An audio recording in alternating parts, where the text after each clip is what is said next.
नमस्कार, मैं हूँ संजय शर्मा। आप देख रहे हैं 4 PM दिल्ली। आखिर चंदा चोरी का मामला गले अटक गया। राम राम जपना, पराया माल अपना करना भाजपा संघ को भारी पड़ गया। मामला सुप्रीम कोर्ट तक पहुंचा है, लेकिन क्या बड़ा सवाल, क्या चंदा चोरों का चेहरा बेनकाब होगा? चलते हैं अभय दुबे जी के पास ये समझने के लिए। 4 PM न्यूज नेटवर्क में बहुत बहुत स्वागत है अभय दुबे जी आपका। कितना बढ़िया लगता है, विदेश की धरती पीछे गिटार टंगा हुआ है और आप एक बढ़िया मुल्क में हैं, भारत से दूर है। चलिए भारत की कुछ बातें करते हैं। हुँ, शेखर सुमन बहुत बढ़िया शो कर रहे थे, मतलब वो हुँ, क्या व्यंग की बढ़िया तीखी भाषा लिख रहे थे। राजीव निगम हुँ, हमारे मित्र हैं, आज सुबह चाय पीने मेरे घर आए थे, तो आज वो बहुत किस्से बता रहे थे। तो शेखर निगम सुमन जी का शो बड़ा बढ़िया चल रहा था।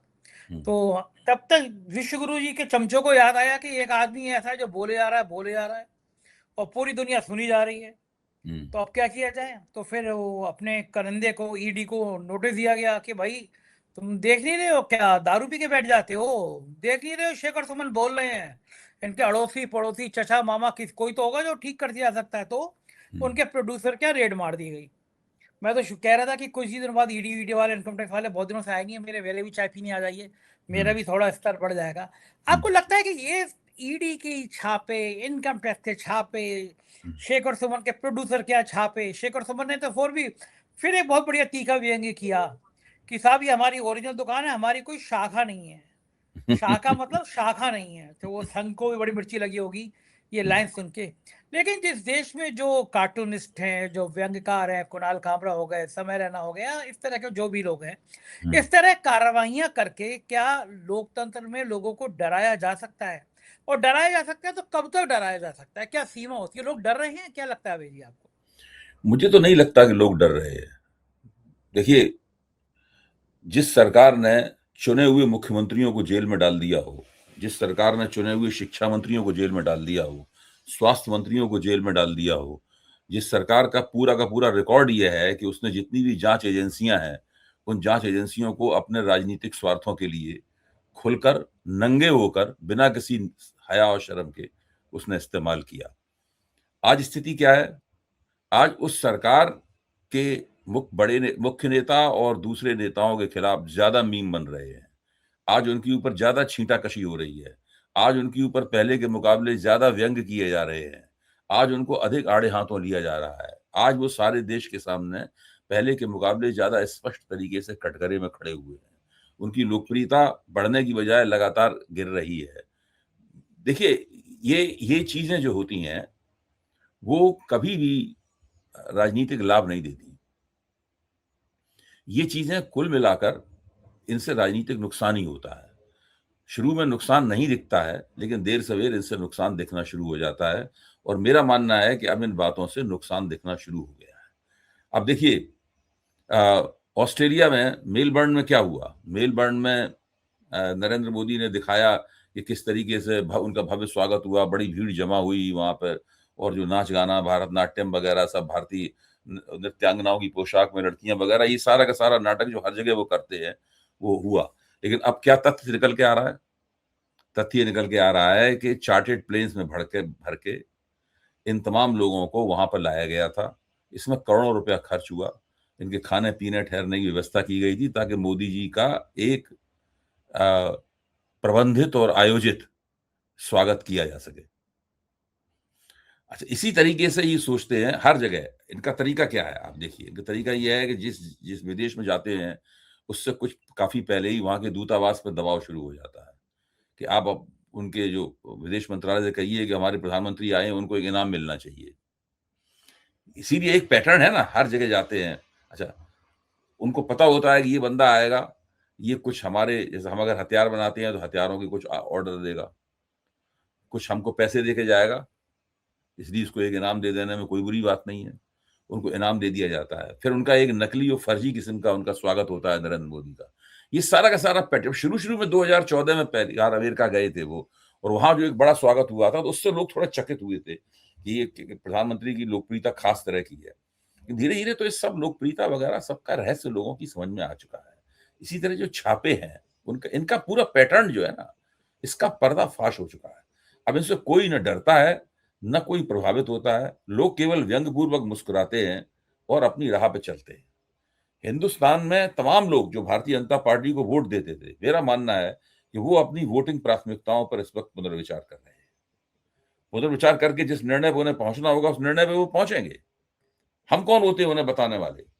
मेरा तो मानना यह है कि ये चल रहा है और इसका निश्चित रूप से कोई ना कोई राजनीतिक परिणाम ऐसा निकलेगा जिससे ये लोग चौंकेंगे, और वो उनका जो चौंकना होगा, वो चौंकना 2024 के चौंकने से भी ज्यादा संगीन होगा।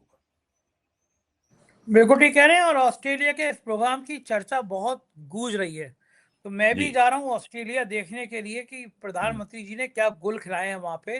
तो जी। ऑस्ट्रेलिया के जो मेरे मित्र हैं जो यूट्यूब मेरा देखते हैं, मैसेज कर दीजिएगा। कोई इंसान मुझे बढ़िया कॉफ़ी ऑस्ट्रेलिया में पिलाना चाहता हो तो मैं बहुत जल्दी ऑस्ट्रेलिया आ रहा हूँ, सिडनी में जाऊँगा और वहाँ पे फिर उसके बाद प्रधानमंत्री जी जहाँ गए हैं, कोशिश करूँगा वहाँ जाके भी उन लोगों को देखूँ जो बहुत अ, हृदय से विश्व गुरु का स्वागत कर रहे थे। खेल क्या है, जल्दी मैं ऑस्ट्रेलिया से आपको ये रिपोर्ट दूंगा। जी। अभय जी, एक देश में एक बड़ा मुद्दा चल रहा है, हम्म। वो है मंदिर मुद्दा, चंदा चोरी मुद्दा। हम्म। नृपेंद्र मिश्रा और चंपत राय की रोज काली करतूतें सामने आ रही हैं। हम्म। मंदिर के पत्थर का सप्लाई करने वाला कह रहा है, मंदिर में काम करने वाला कह रहा है, भगवान का चंदा इकट्ठा करने वाला कह रहा है कि चोरी हुई, और चोरी के प्रमाण भी सामने आ गए। वो किसी तो भी उन्होंने खुद ही बंदे की स्वीकार कर गलती लिया नहीं, है। स्वीकार वो कर तो लिया उन्होंने कि नहीं, चंदा वो तो चोरी उन्होंने है। स्वयं ही स्वीकार कर लिया है। और देखिए ये पहली बार हुआ है। राष्ट्रीय स्वयंसेवक संघ ने भी स्वीकार कर लिया है कि हुआ ये, भाजपा ने भी स्वीकार कर लिया है हुआ ये, प्रशासनिक तंत्र ने भी स्वीकार कर लिया है, योगी आदित्यनाथ ने भी स्वीकार। अब तो ये हुआ है, इस पे तो कोई शक नहीं है। सवाल ये है कि जितना ये स्वीकार कर रहे हैं क्या उतना ही हुआ है?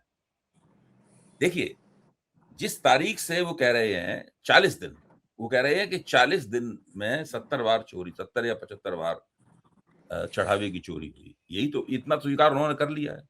अच्छा, 40 दिन से आगे की जांच कैसे की जाए? हो ही नहीं सकती है, क्योंकि क्योंकि उसके जो सीसीटीवी कैमरे के फुटेज जो थे वो मिटा दिए गए हैं। केवल 40 दिन के ही फुटेज हैं जिनके आधार पर चेकिंग हो रही है। ये लोग 40 दिन पहले भी चोरी कर रहे थे कि नहीं कर रहे थे, इस बात का प्रमाण मिल नहीं सकता है कि उससे पहले के चालाकी पूर्वक फुटेज मिटा दिए गए। मैं ये कहता हूं कि ये लीपापोती की रणनीति है। रणनीति यह है कि पूरी चोरी को केवल 40 दिन तक सीमित कर दिया जाए, 8 छुटभइयों जो जेल में बंद हैं उन तक उसको सीमित कर दिया जाए, और केवल चढ़ावा चोरी तक सीमित कर दिया जाए। उसके जो व्यापक और बड़े पक्ष हैं, जो कि जिसको साबित करेंगे कि ये 2021 से हो रही है लगातार चोरी, जिसका संजय सिंह विस्तार से जिक्र करते हैं और दूसरे कई लोगों ने इनका विस्तार जिक्र किया है, उस चीज को कैसे, उस पर कैसे मिट्टी डाली जाए, इसके लिए ये पूरा प्रपंच रचा गया था जो हम लोगों के सामने है। जी संजय जी। एक बात मुझे बताइए कि नैरेटिव एक तय किया जाता है, मंदिर की चंदा चोरी को लोग चर्चा ना करें, इसका नैरेटिव तय किया गया है कि साहब समाजवादी पार्टी ने हनुमानगढ़ी में रोजा अवतार कर दिया था, नमाज पढ़ ली थी। आज सुबह मैं भाटी साहब के संग बातचीत कर रहा था, भाटी साहब बोले बिल्कुल झूठा नैरेटिव है, लेकिन अगर वहाँ रोजा अवतार कर भी लिया गया हनुमानगढ़ी में, तो योगी आदित्यनाथ इतने सालों से मुख्यमंत्री है, वो सो रहे थे, और चंदा चोरी जब आया तभी ये क्यों गढ़ा मैं जा तो रहा है ये कि साहब सवाल कई नमाज। बार पूछ चुका हूं कि योगी आदित्यनाथ इतने दिनों से, कितने 5 साल 9 साल हो गए उन्हें मुख्यमंत्री हुए, इस बीच में उन्होंने मुसलमानों को बहुत गालियां दी, इस बीच में उन्होंने नवाज को बहुत कोसा, इस बीच में उन्होंने ये तक कहा कि अगर सड़कों पर नमाज पढ़ी जाएगी तो फिर और प्यार से नहीं समझेंगे तो हम समझा देंगे अच्छी तरीके से। ये सब बातें कही, लेकिन हनुमानगढ़ी वाला तथ्य लेके तो वो नहीं आए अभी तक। दूसरी, ये तथ्य कौन छिपाएगा कि विश्व हिंदू परिषद ने स्वयं सरयू के तट पर नमाज पढ़वाने का प्रोग्राम लिया था। इंद्रेश कुमार के नेतृत्व में जो उनका मुसलमानों वाला संगठन आरएसएस का है, उसकी वजह से 1500 मुसलमानों को वहां निमंत्रित भी किया गया था नमाज पढ़ने के लिए सरयू के तट पर। लेकिन राष्ट्रीय स्वयंसेवक संघ के भीतर से उसका बड़ा विरोध हुआ। विरोध होने के बाद में फिर इंद्रेश कुमार के साथ झगड़ा किया लोगों ने जाकर, तब वो कार्यक्रम वापस लिया गया। खुद एक जमाने में संघ की भी अपनी योजना थी कि सरयू के तट पर मुसलमानों की नमाज पढ़ाई जाए। आप सोचिए कि ये लोग क्या क्या सोचते हैं, क्या क्या करते हैं, क्या क्या इनकी डिजाइनें होती हैं, और किस तरीके से बात को तोड़ मरोड़ के बाद में पेश करते हैं। मेरा मानना है कि इस वक्त सारे हिंदुस्तान में सबसे ज्यादा डरा हुआ अगर कोई व्यक्ति है तो वो योगी आदित्यनाथ है। उसके ऊपर 2 तलवार लटक रही है, एक नहीं। एक तलवार है उसके सिर पर उत्तर प्रदेश चुनाव की, और दूसरी तलवार यह है कि उनकी सारी महत्वाकांक्षाएं नष्ट हो जाएंगी अगर उन चुनावों में कुछ गड़बड़ी हुई। ये चुनाव न केवल उन्हें जीतना है बल्कि बड़े भव्य तरीके से जीतना है। अगर कमजोर जीते तब भी पत्ता साफ, हार गए तो पत्ता साफ है ही। यानी योगी आदित्यनाथ का पत्ता दो तरह से साफ हो सकता है, एक तरह से नहीं। एक तो कमजोर जीत हुई तो पत्ता साफ हो जाएगा, और हार गए तो पत्ता साफ करने की जरूरत नहीं होगी, वो अपने आप ही पत्ता साफ हो जाएगा। सारी महत्वाकांक्षाएं समाप्त, back to the square one. घर के बुद्धू लौट के आए, वहां पर गोरखपुर मठ में जाकर कर्मकांड करवाएंगे, पुरोहित का काम करेंगे जो दरअसल उनका काम है। और महंत का क्या काम होता है? पुरोहित का काम होता है जो वो करेंगे वहां जाकर। लोग तो कह रहे हैं कि मंदिर के चंदा चोरी के तार बहुत बहुत अलग अलग जगह से जुड़े हैं। भाटी साहब कह रहे थे मेरे इंटरव्यू में कि साहब गोरखनाथ मठ की आमदनी जमीनें जायदाद करोड़ों रुपए में बढ़ गई। बड़ा सनसनीखेज खुलासा है। मतलब ये तो मैं मानता था कि योगी आदित्यनाथ के करीबी रहने वाले अफसरों की बड़ी संख्या ऐसी है जो गले गले तक भ्रष्टाचार में लिप्त हैं। उत्तर प्रदेश के चीफ सेक्रेटरी एसपी गोयल, जो मुख्यमंत्री के लंबे समय तक प्रमुख सचिव रहे हैं, उनके ऊपर संपत्तियों के उनके परिजनों ने करोड़ों रुपए की जमीनें जायदाद खरीदी। अमिताभ ठाकुर ने दस्तावेज सौंपे। आज तक बताया नहीं गया कि ये संपत्ति उनके भाई भतीजे चाचा चाची के नाम कैसे आ गई। लखनऊ में जहां मैं जिस सोसाइटी में रहता हूँ, पड़ोस में करोड़ों रुपए का प्लॉट है एसपी गोयल का। नोएडा में संपत्ति एसपी गोयल की, और बंदा चीफ सेक्रेटरी बना बैठा है। इंद्रमणि त्रिपाठी एक भ्रष्ट एलडीए का वीसी, जिसकी सास की संपत्ति इनकम टैक्स ने सीज कर दी बंगला। ये कहा ये सारा पैसा इंद्रमणि त्रिपाठी का है, वो इटावा या मैनपुरी का डीएम बना बैठा है। तो ये जो भ्रष्ट अफसरों की तैनाती है, क्या मुख्यमंत्री के दामन पर भी मंदिर के चंदा चोरी की छींटें पड़ना शुरू हो गई? और ये बड़ा खतरनाक संकेत है योगी आदित्यनाथ की छवि को लेकर, कि लोग अगर ये सवाल करने लगे कि बताइए साहब, मठ की आमदनी कितना बढ़ गई, मठ तो आपका है। ये खेल क्या खतरनाक दिशा में जा रहा है। देखिए, मैं खुद भी आपने बताया है तो मैं भी भाटी जी से बात करूंगा, वो मेरे मित्र भी हैं, और मैं उनसे अनुरोध करूंगा कि ये जो बातें वो अपने इंटरव्यू में कह रहे हैं, उन बातों की एक फैक्ट शीट तैयार करवाएं। जब ये सब बातें उन्हें पता है तो उनकी फैक्ट शीट तैयार करने में कोई दिक्कत नहीं होनी चाहिए। कोई भी दो नौजवान रिसर्चर्स लगा दिए जाएं, उत्साही उनके कार्यकर्ता हों, पढ़े लिखे समझदार, उनको लगा दिया जाए तो वो इनकी फैक्ट शीट तैयार कर सकते हैं। एक फैक्ट शीट तो ये तैयार हो कि इसमें योगी के मठ और उत्तर प्रदेश के योगी के चहेते अफसरों ने क्या क्या चांदी काटी है। एक फैक्ट शीट इसकी होनी चाहिए। एक फैक्ट शीट इसकी होनी चाहिए कि राष्ट्रीय स्वयंसेवक संघ की संपत्तियां पिछले 11 साल में किस स्तर पर बढ़ी हैं और वो पैसा कहां से आया, और अगर नहीं पता है कहां से आया तो वो रहस्य क्यों है। एक फैक्ट शीट, ये फैक्ट शीट होनी चाहिए। एक फैक्ट शीट नरेंद्र मोदी के शासनकाल में हुए घोटालों की होनी चाहिए, सरकार के भीतर हुए घोटालों की। राम मंदिर वाले घोटाले की बात नहीं कर रहे, उसकी तो अलग फैक्ट शीट होनी चाहिए।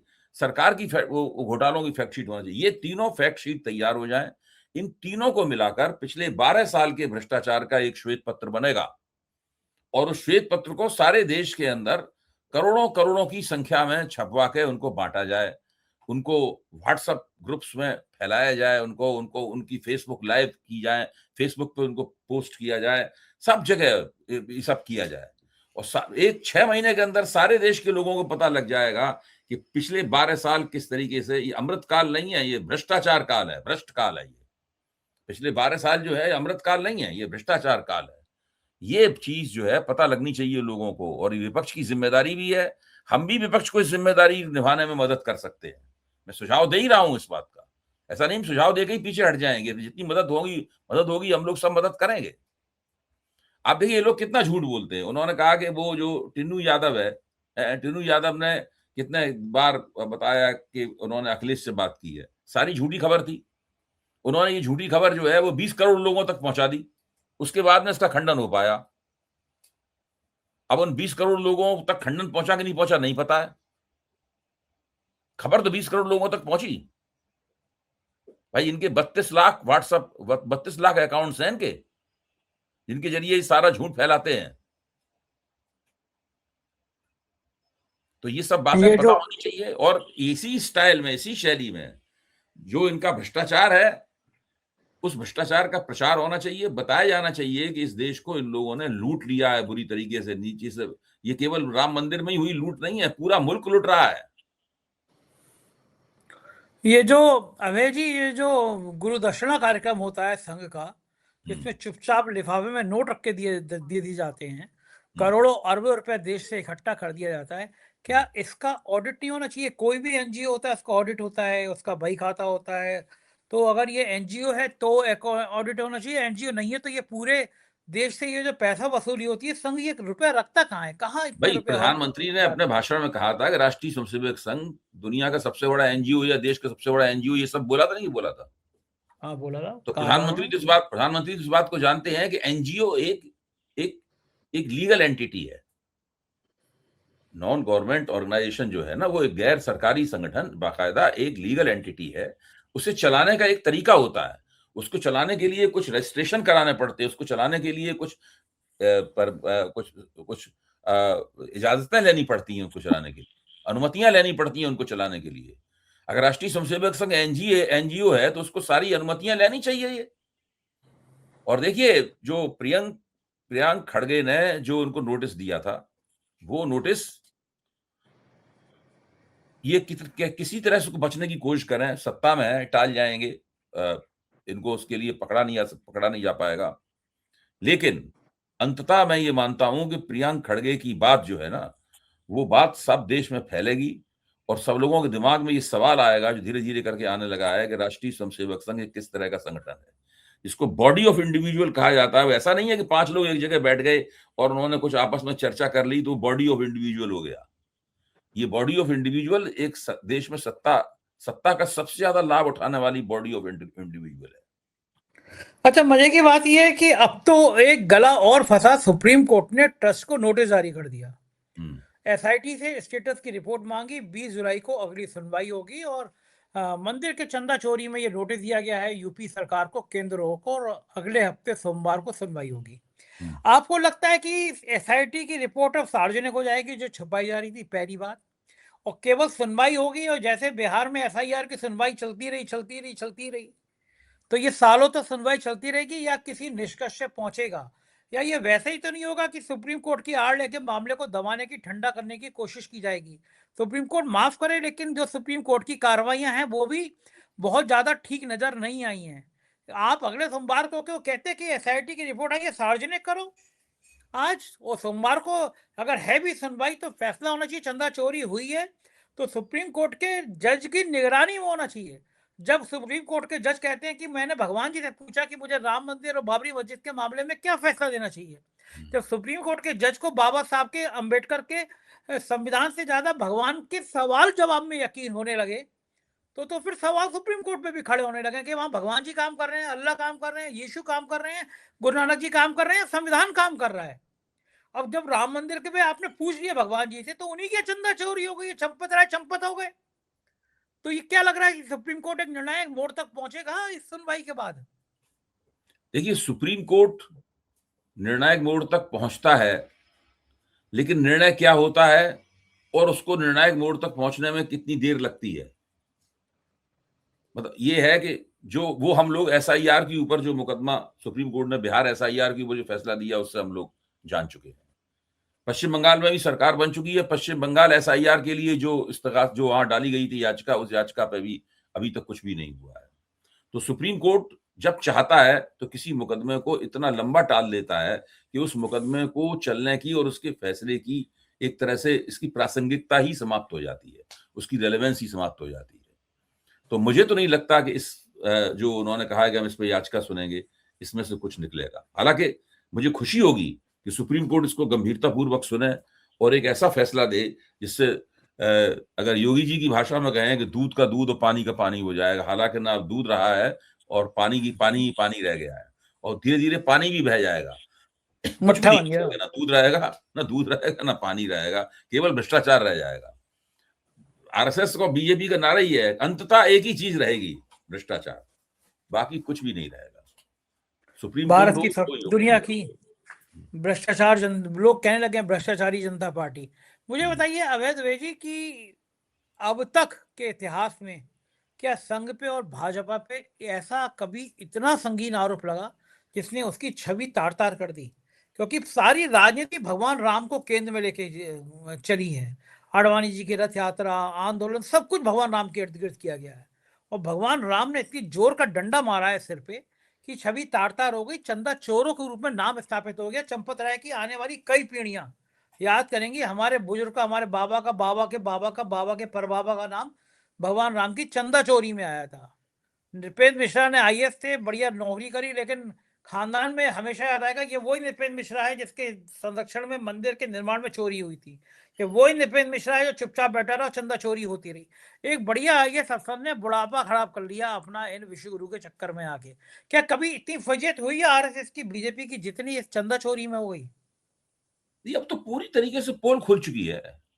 अब पोल पूरी तरीके से खुल चुकी है, अब कुछ बचा भी नहीं है खुलने के लिए। अब तो जैसे ही हम लोग राम जन्मभूमि आंदोलन के, अभी तक हम राम जन्मभूमि आंदोलन के इतिहास का अध्ययन इसलिए करते थे कि उसमें कौन-कौन सी सांप्रदायिक युक्तियाँ अपनाई गई।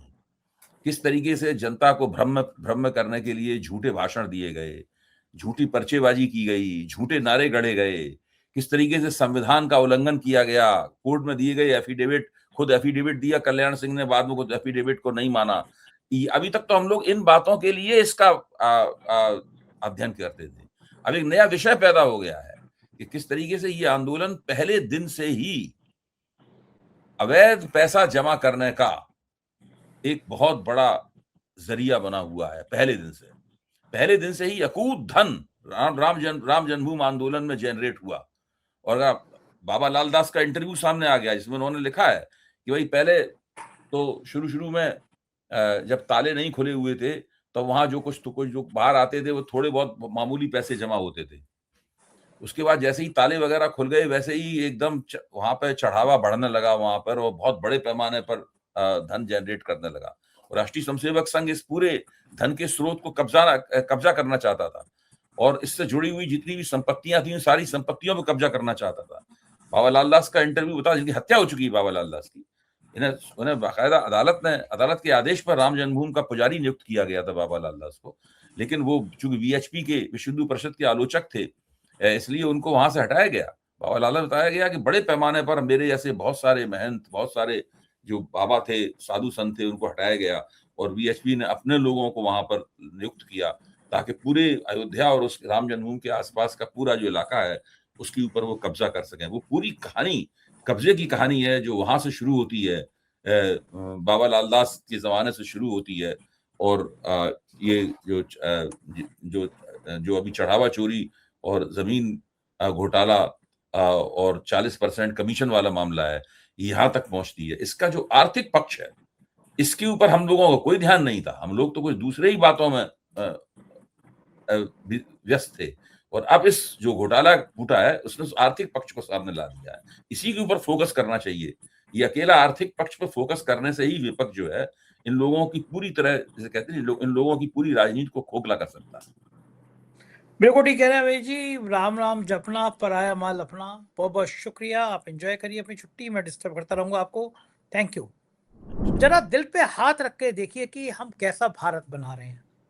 यहाँ बोलने पर ईडी आ जाती है, इनकम टैक्स आ जाता है, एफआईआर हो जाती है, चैनल बंद कर दिए जाते हैं। ऐसे 4PM चैनल बंद कर दिया गया। क्या यही लोकतंत्र है? ऐसे आवाजें बंद की जाएंगी? भगवान राम के मंदिर में चंदा चोरी होती रहेगी? गंभीर सवाल है। दिल थाम के बताइए क्या सच बोल रहा हूं या गलत। जरूर कमेंट करिएगा। शुक्रिया। Thank you.